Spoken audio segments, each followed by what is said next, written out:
Here's how you can make Chef's salted chocolate balls. from South Park. Are they good? Try them.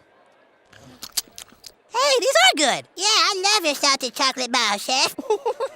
Say everybody haven't seen my balls. They're big and salty and brown. If you ever need a quick pick me up, just stick my balls in your mouth. Ooh, suck on my chocolate salty balls. Put them in your mouth. Put them in your mouth and suck them and suck them.